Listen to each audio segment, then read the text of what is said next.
rain poured relentlessly, each droplet striking the cracked pavement with the force of 1,000 unspoken truths. Lightning sliced through the obsidian sky, illuminating the towering prison gates that stood as both barrier and witness to lives forever altered. Inside, the sound of a metal door slamming shut reverberated through the cold, unfeeling halls. A man stood motionless in the center of his cell, his shadow cast long against the dim, flickering light. His name was Ethan Grant. 20 years. The words were a sentence etched not only into his court documents but into his very existence. 20 years since he last felt the warmth of freedom. 20 years since he tasted justice turn bitter on his tongue. The courtroom echoed in his mind, the gavel's sharp crack silencing his protests, the dispassionate eyes of the jury avoiding his, and the satisfied smirk of a man whose lies sent Ethan to rot behind bars. The face of his betrayer was a haunting specter, a constant reminder of the life stolen from him. Ethan Grant had nothing left to lose, but that didn't mean he had given up. Every night in that cramped, soulless cell, he plotted. His hands, weathered and calloused, worked steadily as he pored over memories, fragments of testimony, and scraps of evidence he managed to gather over years. Each piece fit into the puzzle of a truth he was determined to expose. The lies that convicted him weren't an oversight. They were deliberate, orchestrated, calculated, to silence a man who knew too much. 20 years spent waiting, but not idly. 20 years of sharpening his mind, of refining a plan that grew more precise with each passing day. It wasn't freedom that he craved, it was retribution. And now, as he stood on the edge of his long-awaited release, the face of his betrayer burned brighter in his mind than it had in decades. The man who framed him had continued his life unchecked, climbing higher, amassing power, while Ethan sat in the shadows. But freedom, hollow as it might have seemed, brought a promise. The time for waiting was over. End of chapter 18. Ethan Grant had learned patience. He had learned endurance. But most of all, he had learned that justice didn't come to those who waited. Justice had to be taken. For 20 years he had been a prisoner. Now, it was their turn to feel what it meant to be trapped. Ethan's voice, steady and resolute, carried the weight of everything he had endured and everything he was about to do. For 20 years, I waited. Now, it's their turn to pay. Justice, betrayal, revenge. The lines blurred. Truth was no longer bound by the constraints of rules or morality. Ethan had lost everything, and when a man has nothing left to lose, there's no limit to what he'll sacrifice to get it all back. When he finally made it through the last 3 days, he sought comfort, practically begging for deliverance. The man had lost everything, and when a man has nothing left to lose, there's no limit to what he'll sacrifice to get it all back. Ethan Grant was an ordinary man in every way that mattered. A skilled welder by trade, he spent his days in the heat and grind of Detroit's industrial backbone. His evenings were quieter, a small house on a tree-lined street in the suburbs, where he shared a life with his wife Lisa. Their home was modest, its walls adorned with photographs of better days. Their wedding, a fishing trip to Lake Michigan, and a backyard barbecue with neighbors who once called Ethan a friend. He was a man of routine, content in the simplicity of a life built on hard work and love. But Detroit in the late 90s was a city of contrasts. The suburban streets where Ethan lived whispered of safety, yet downtown shadows told darker stories. It was a city clawing its way back from economic despair, where the divide between right and wrong blurred, and justice often seemed like a fragile illusion.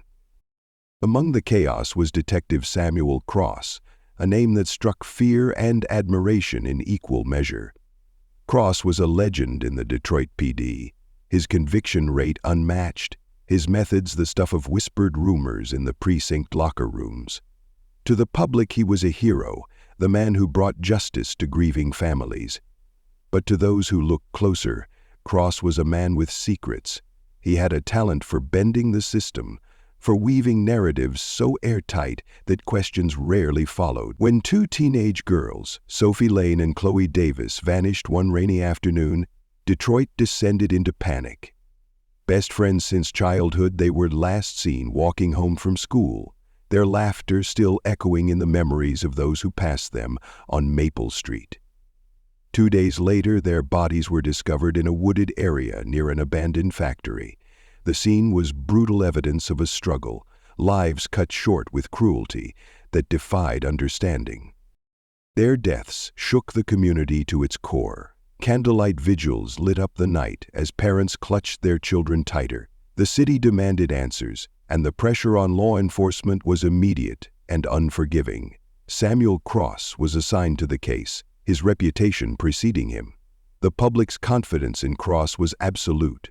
"He'll find whoever did this," they said, desperate for justice to be served swiftly. Cross worked fast, zeroing in on Ethan Grant as a suspect within days. A tip from an anonymous source placed Ethan's truck near the scene of the crime that fateful night. His quiet demeanor, once considered the mark of a reserved, hard-working man, was now painted as suspicious. Neighbors whispered that Ethan had been off in recent weeks, a claim that spiraled into damning gossip. Cross built his case with precision, presenting circumstantial evidence that seemed undeniable. A wrench found in Ethan's garage bore traces of blood. Fibers from his jacket matched those found at the scene. Lisa, his wife, begged him to explain, but Ethan could only repeat the same words, "I didn't do it." Yet, as the prosecution's case grew stronger, there were cracks that few dared to see. The anonymous tip was never verified. The blood on the wrench, though tested, came back inconclusive. And the fibers, they could have come from any number of common jackets sold in Detroit's department stores. Still, in the court of public opinion, Ethan was guilty long before the jury returned their verdict. Through it all, Cross stood confident, his narrative meticulously crafted. He delivered the killer the city demanded. But as the years passed, whispers of coercion, hidden evidence, and silenced witnesses would begin to surface, casting doubt on the story that sent Ethan Grant to prison. The truth, however, was far more complicated. And Ethan, confined to a cell but armed with the weight of his innocence, was determined to unravel it. The deaths of Sophie Lane and Chloe Davis had sparked one of the most controversial cases in Michigan's history. But the question lingered: had the real monster been caught, or was justice just another victim? Before we get into the shocking details of what happened next, let's pause for a moment. The story of Ethan Grant isn't just about one man. It's a story of betrayal, lost years, and the fight for truth against all odds. It's the kind of story that makes you question what's right, what's wrong, and how far someone will go when they've been wronged.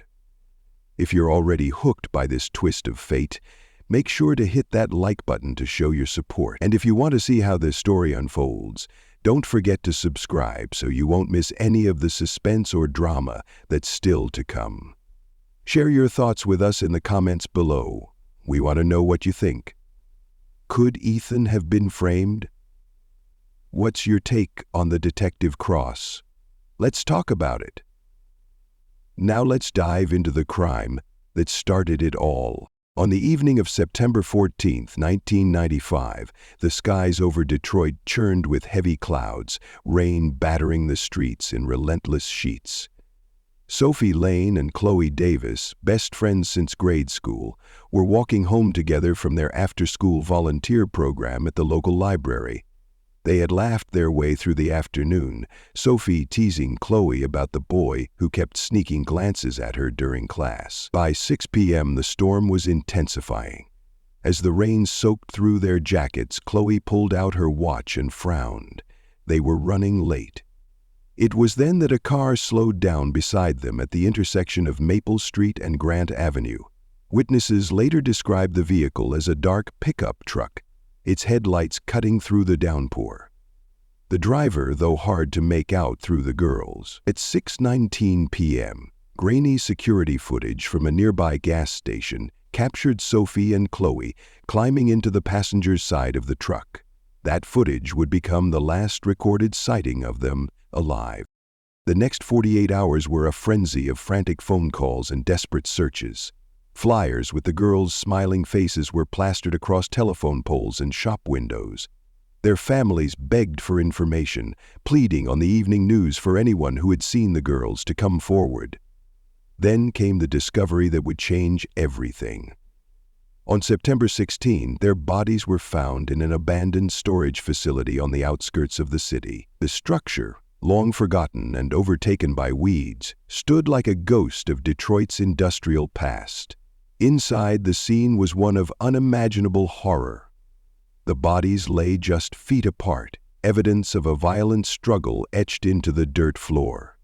Sophie's hands were bound with coarse rope, her wrists bruised and bloodied. Chloe bore signs of defensive wounds, her nails broken as though she had fought desperately against her attackers. Forensic investigators worked tirelessly to collect evidence from the scene. A muddy shoe print, partially obscured by debris, suggested a men's size 10 boot. Fibers from a gray wool fabric were found on Chloe's clothing, and a small, rusted wrench lay discarded near Sophie's body. Though the wrench showed traces of blood, the heavy rain and poor conditions had degraded much of the evidence. As word of the crime spread, the city was gripped by fear and outrage. Parents held their children closer, and curfews became strict and non-negotiable. The pressure on law enforcement was immense, and Detective Samuel Cross took charge of the investigation with his characteristic confidence.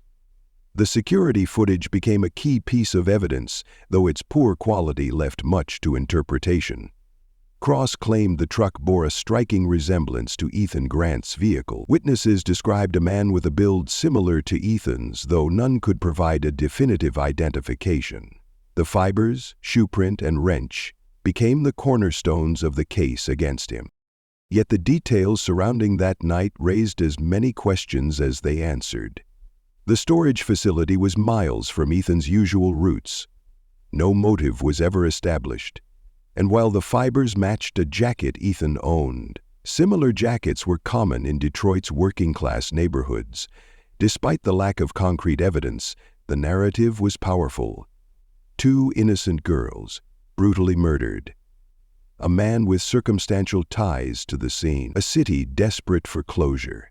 It was enough to tip the scales against Ethan Grant, sealing his fate before he even entered the courtroom. The story of Sophie and Chloe's tragic deaths was far from over, and the cracks in the investigation would only widen as the years passed. But on that stormy September night, the truth disappeared, buried beneath a web of fear, assumptions, and unanswered questions. From the moment Sophie and Chloe's bodies were discovered, Detective Samuel Cross knew he had to act swiftly. The public clamored for justice, and the pressure to find the killer weighed heavily on him. Within hours, the case took its first critical turn. A tip from an anonymous source mentioned Ethan Grant's truck as being in the vicinity of the crime scene the night of the girl's disappearance.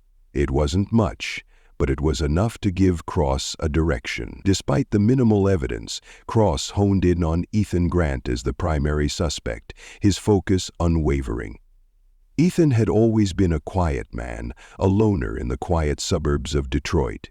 That could be seen as a mark of guilt, or perhaps as someone who just managed to fly under the radar. But to Cross, it was simply too much of a coincidence. The truck at the scene, the timing, the lack of an alibi, it all pointed to Ethan. Fibers collected from Sophie's clothing were linked to a wool jacket Ethan often wore. It was the same gray fabric found on a seat in his truck. That discovery alone gave Cross the confidence that Ethan was the man they had been searching for. But Cross wasn't done. He turned his attention to Ethan's job as a welder. Welding residue was found on Sophie's body, a trace amount that, according to Cross, could have come from Ethan's hands. Welding residue on an unblemished body could suggest a direct contact between Ethan and the victim, something Cross emphasized when briefing the press. Then came the testimony from the gas station attendant. The clerk, who had been working that evening, swore that he saw two girls, Sophie and Chloe, climbing into a truck that resembled Ethan's, the timing matching the moment they were last seen alive. The clerk even recalled the truck's make and model with surprising accuracy, though he was unable to recall much about the driver. Still, the witness testimony added weight to the growing body of evidence. It all seemed to fit into a neat, terrifying narrative: a man with a truck, fibers that matched, and a background that suggested a capacity for violence. However, not everything in the investigation was as solid as it seemed. Despite the apparent links between Ethan and the crime scene, cracks began to appear. Key details in the timeline were ignored, overlooked in the rush to convict. Ethan's truck, while it matched the description, was a common make and model in Detroit, and many other vehicles on the road that night were similar. The gas station attendant's memory, though similarly reliable, had been clouded by the confusion of the storm. He hadn't seen Ethan's face clearly, and yet his testimony was used to tie Ethan to the scene. Welding residue found on Sophie's body seemed damning at first, but it was later revealed that the substance was common to many industrial professions in the area. Multiple people working in similar trades could have left that same residue. But Cross dismissed this, confident that the evidence he had was enough to secure a conviction. Then there were the fibers. Yes, they matched a jacket that Ethan owned, but that jacket was one of many sold at local stores. Hundreds, if not thousands, of people in the city owned garments made from the same fabric. Cross insisted that it was enough to suggest guilt, even though other investigators quietly raised questions about the relevance of this evidence. In the face of mounting pressure, Detective Cross ignored the mounting doubts. He was too deep in the case now, too certain that Ethan was guilty. As the investigation continued, his resolve hardened. Every lead seemed to confirm what he had already decided. Ethan Grant was the man who had murdered Sophie and Chloe. But behind the scenes, some of the investigators began to quietly question Cross's single-minded pursuit of Ethan. They were uncomfortable with the shortcuts, the evidence that seemed just too convenient. The witness testimony was shaky at best. The fibers could have come from any number of places. And the welding residue? It was far from definitive. But it was too late for those questions to be asked. Cross was on a mission. The story was set, and nothing would be allowed to derail it. Ethan Grant would stand trial for the murders of Sophie Lane and Chloe Davis, and Detective Cross would be hailed as the man who had solved the case. As the investigation drew to a close, the truth of what had really happened that stormy September night seemed further out of reach than ever before. Years after Ethan Grant was convicted, cracks in the case began to widen, revealing troubling inconsistencies and unsettling questions. What was once heralded as an open and shut triumph for law enforcement began to unravel under the scrutiny of time. At the heart of it all stood Detective Samuel Cross, the once revered investigator whose reputation as a relentless crime solver was now being called into question. Whispers about Cross's methods had circulated within the department for years, but they were dismissed as the bitter grumblings of envious colleagues. Yet, as the details of Ethan's case resurfaced, those whispers grew louder. Cross, it was revealed, had a troubling history of manipulating evidence to strengthen his cases. Witnesses had come forward from past investigations, recounting how they had been pressured, coached, or outright intimidated into giving testimony that aligned with Cross's theories. In Ethan's case, the gas station attendant's testimony, one of the most critical pieces of evidence, began to crumble under scrutiny. The man later admitted that Cross had suggested details about the truck's description during their interviews. "I didn't even remember the exact color until he reminded me," the attendant confessed in a subsequent investigation. "He said, 'It was dark green, right? and I just went along with it. Then there was the matter of the fibers. Forensic experts who reviewed the case years later noted glaring oversights in how the evidence was handled. The chain of custody was poorly documented, and the fibers themselves could not be definitively linked to Ethan's jacket. More disturbingly, internal memos suggested that other potential matches to the fibers had been dismissed without thorough investigation. But the most chilling revelation came from 3 similar unsolved cases in nearby counties. Between 1992 and 1995, 3 other teenage girls had vanished under eerily similar circumstances. Last seen on stormy nights, their bodies later found in remote industrial locations. Each case bore the hallmarks of violence and suggested a perpetrator with knowledge of the area and a pattern of targeting vulnerable young women. Despite these glaring similarities, none of these cases had ever been connected to Sophie and Chloe's murders. Records showed that Cross had been aware of at least 2 of these cases, but dismissed any suggestion of a link, arguing that Ethan's conviction had closed the matter. The revelation sparked outrage, both in the public and within law enforcement circles. How had such glaring connections been ignored? Was it incompetence, or something more deliberate? Critics began to question whether Cross's determination to secure a conviction in Sophie and Chloe's case had blinded him to the possibility of a larger, more sinister pattern. Had he knowingly suppressed evidence that might have exonerated Ethan? Or worse, had Cross orchestrated a deliberate cover-up to preserve his reputation and ensure the case's resolution? Ethan, now serving his 20th year in prison, became the focal point of this growing controversy.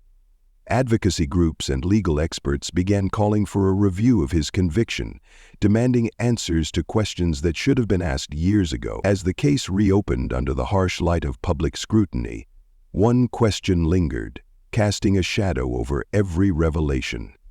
Was this a tragic mistake born of human error, or was it the calculated act of a man willing to sacrifice truth for his own ambitions? The trial of Ethan Grant unfolded in the crowded courtroom of the Wayne County Courthouse, a spectacle that gripped the city of Detroit and fueled endless headlines. The stakes were monumental. 2 teenage girls brutally murdered, a community clamoring for justice, and a man whose life hung in the balance. From the moment Ethan stepped into the courtroom, shackled and flanked by guards, the atmosphere was charged with tension and emotion. Ethan's public defender, a young attorney named Mark Adler, had been assigned to the case just weeks before the trial began. Adler had no experience handling homicide cases, let alone one with such high stakes and intense public scrutiny. The weight of the case was overwhelming, and it showed. His cross-examinations lacked precision, his objections often overruled. Against the seasoned and aggressive prosecution, Adler's inexperience became painfully apparent. The prosecution, led by Assistant District Attorney Laura Brennan, presented their case with surgical precision.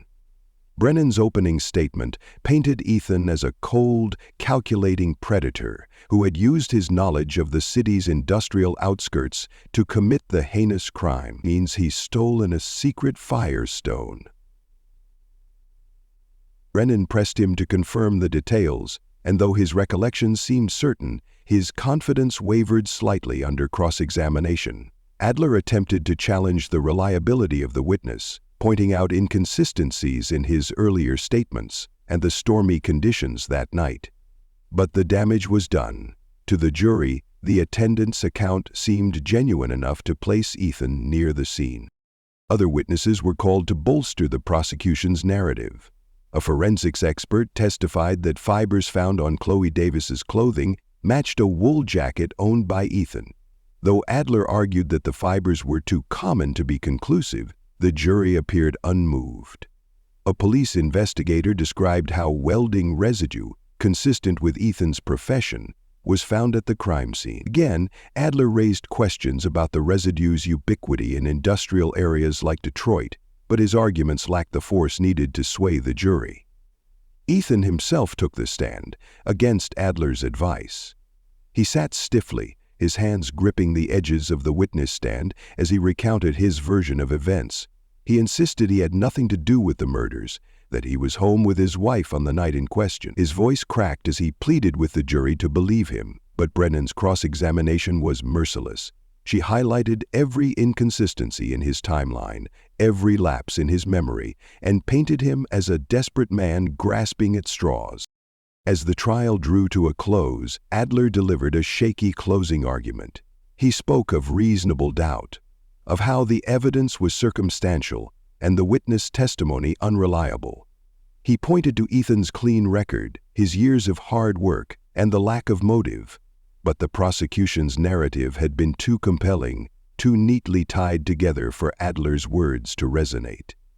The jury deliberated for just 4 hours. When they returned, the foreman's voice cut through the silent courtroom. "We find the defendant, Ethan Grant, guilty of first-degree murder." The room erupted. Sophie and Chloe's families wept openly, their grief tinged with relief. Ethan's wife, Lisa, collapsed into sobs, her cries echoing in the cavernous chamber. Ethan himself remained motionless, his expression a mix of shock and resignation as the weight of the verdict settled over him. The trial had ended, but the questions it raised lingered. Had justice truly been served, or had the need for resolution blinded everyone to the truth? The answer, for now, remained locked away, just like Ethan Grant. The courtroom was still as the jury foreman read the verdict aloud. "We find the defendant, Ethan Grant, guilty of first-degree murder." The words landed like a hammer blow, crushing any lingering hope Ethan might have held. The presiding judge wasted no time handing down the sentence: life in prison without the possibility of parole. Ethan stood in stunned silence, his mind numb to the chaos around him. Behind him, the families of Sophie and Chloe wept tears of relief, their cries mingling with the murmurs of the spectators. His wife, Emma, sat frozen in her seat, her face pale and tear-streaked. By the time Ethan was led away in handcuffs, she was gone, disappearing into the crowd and out of his life. Within weeks, Emma filed for divorce, severing the last tie Ethan had to his old world. Their modest home was sold, the contents scattered. Friends who once shared beers and backyard barbecues now avoided any mention of his name. Ethan Grant had become a ghost, erased from the lives of those who once knew him. But while the world outside moved on, Ethan's world narrowed to the confines of his cell. The first years in prison were an exercise in survival. Ethan endured the brutal reality of life behind bars, navigating a system that seemed designed to crush the human spirit, but he refused to break. Slowly, methodically, he began to rebuild himself, piece by piece. Ethan turned to the prison library, where he immersed himself in legal texts, studying the law that had condemned him. He pored over court rulings, evidence procedures, and case precedents, his mind sharpening with every page. He befriended other inmates who had faced wrongful convictions, listening to their stories and learning from their experiences. Over time, Ethan became known as the jailhouse lawyer, drafting appeals for fellow prisoners and gaining a reputation for his keen legal mind. But his transformation wasn't limited to the intellectual. Ethan also built his physical strength, turning his rage and frustration into relentless discipline. Hours spent in the prison yard became his sanctuary, where he pushed his body to its limits. The once ordinary welder was now a man of quiet intensity, his resolve as unyielding as the iron bars that contained him. Through it all, one name lingered in Ethan's mind, etched like a scar: Detective Samuel Cross. Ethan followed Cross's career obsessively, piecing together scraps of news and updates that filtered into the prison. Cross's star continued to rise in the Detroit PD, his conviction rate climbing with every new case. He was celebrated as a hero, a man who brought justice to grieving families. But Ethan saw something different. Every article, every interview, Every award Cross received was a reminder of the man who had stolen his life. Over 2 decades, Ethan's obsession with Cross deepened. He tracked Cross's movements, kept a mental ledger of every case he touched, and studied the detective's methods with an intensity that bordered on the unhinged. Ethan's cell walls were bare, but his mind was a tapestry of plans, timelines, and strategies. He replayed the trial in his head nightly, dissecting every lie, every misstep, every failure of the system. Each detail brought him closer to a singular goal: exposing the truth and holding Cross accountable. 20 years behind bars had forged Ethan Grant into a man transformed. He was no longer the quiet welder from the suburbs of Detroit. He was something far more dangerous, a man with nothing left to lose, driven by the unrelenting need to uncover the truth and reclaim the life that had been stolen from him. In 2012, a breakthrough came from an unexpected source. The Innocence Project, a non-profit organization dedicated to exonerating the wrongfully convicted, took on Ethan Grant's case. Their team, armed with advanced forensic techniques and a relentless drive for justice, began revisiting the evidence that had sent Ethan to prison 2 decades earlier. Among their first discoveries was a crucial oversight: DNA evidence from the crime scene that had never been properly analyzed. Advances in technology allowed for a more precise examination, and the results were staggering. The DNA did not belong to Ethan Grant. Instead, it matched an unidentified profile linked to 3 other unsolved cases in nearby counties, cases with hauntingly similar details to Sophie and Chloe's murders. The findings sent shockwaves through the legal community and reignited public interest in the case. The connection between the murders, long dismissed by Detective Samuel Cross, was undeniable. It painted a chilling picture. A potential serial offender had been operating undetected while Ethan Grant languished in prison for a crime he didn't commit. As the Innocence Project continued their investigation, more troubling details came to light. Internal records from the Detroit PD revealed a disturbing pattern in Cross's career. Cases he had overseen often relied heavily on circumstantial evidence, with witnesses later recanting or claiming coercion. Ethan's case was no exception. The gas station attendant, whose testimony had been pivotal, admitted during a new deposition that he had been pressured by Cross. "He told me what to say," the man confessed. "I didn't know for sure it was Ethan. I just wanted the cops off my back." Further scrutiny revealed that fibers used to convict Ethan had been mishandled, their origins impossible to verify. Welding residue, once touted as damning evidence, was determined to be irrelevant, a common material found in industrial areas across Detroit. As the cracks in the case widened, so did the implications. Cross's name became synonymous with misconduct, and a growing list of his past convictions came under review. Dozens of cases were reopened, revealing a pattern of targeting vulnerable suspects, manipulating evidence, and prioritizing convictions over truth. The revelation of Cross's actions turned Ethan's case into a national scandal.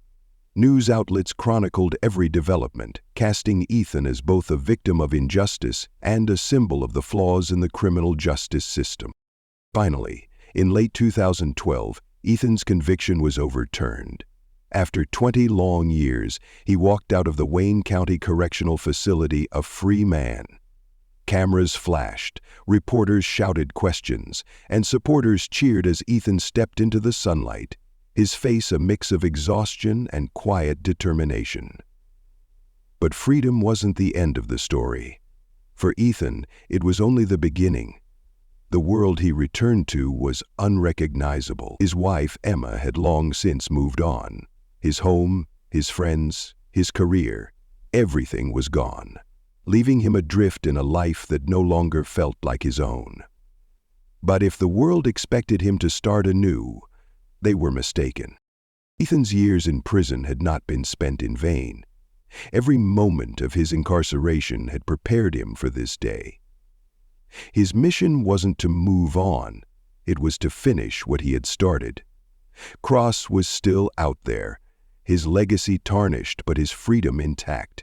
And Ethan Grant, a man who had lost everything, was ready to expose the full truth, no matter the cost. Justice wasn't just a dream. It was a promise Ethan intended to keep. The confrontation was inevitable. For 20 years, Ethan Grant had dreamed of this moment, piecing it together detail by detail in the silence of his cell. Every thread of evidence, every lie Samuel Cross had spun, every life he had destroyed, all of it led to this night. Cross's house was perched on the edge of a quiet neighborhood, a far cry from the chaos he had once navigated as a detective. The years had aged him, but not enough to erase the arrogance etched into his features. Ethan watched from the shadows as Cross entered his home, the click of the door echoing in the still night. When Ethan stepped inside moments later, Cross froze. His face shifted from shock to recognition, then to something darker, a flicker of fear.